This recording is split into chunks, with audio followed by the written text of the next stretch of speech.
Ano po ang ibig sabihin ng confidential funds? Madam Speaker, based on our joint circular, confidential expenses refer to those related to surveillance activities in civilian government agencies that are intended to support the mandate or operations of the agency, Madam Speaker.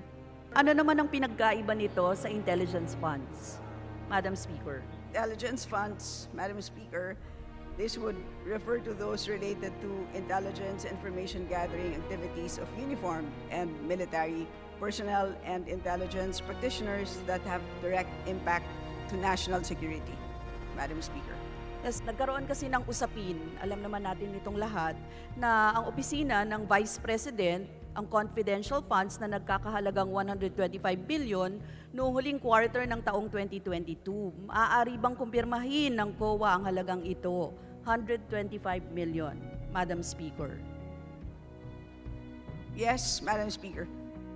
Now, Madam Speaker, ayon sa JC Joint Circular, kinakailangang magbigay ang OVP ng kopya ng kanilang accomplishment report. 'Di ba? Sa Pangulo ng Senado, sa Speaker of the House, bilang suporta ng kanilang liquidation report patungkol sa gastusing ito. Madam Speaker, nabigyan ba ang tatlong ito ng accomplishment report? Yes, Madam Speaker. Madam Speaker, ayon din sa mga nakaraang usapin, lumalabas na ginastos ng OVP ang halagang 125 million sa labing siyam na araw, 19 days lamang, na mukhang napakaiksing panahon, Madam Speaker. Maaari bang ikumpirma ng COA ang nangyaring ito?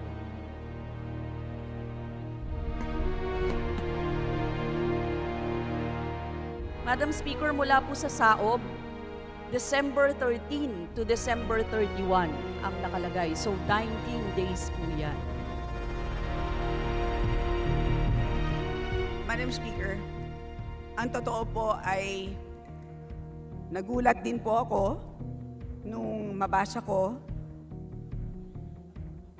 ang mga balita na tila nagastos po sa loob ng 19 days at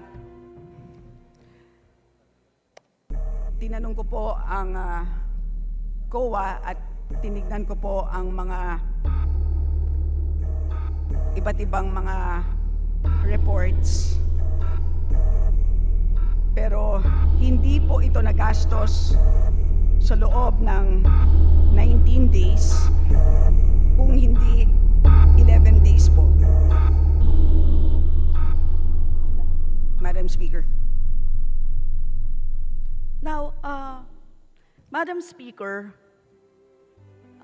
11 days, ang hirap no, isipin kasi parang kung surveillance yan, ilang reward payment po yan na aabot ng 11 million per day. So, Madam Speaker, medyo 11 days. Confirm ko lang, Madam Speaker, 11 days ang nakalagay.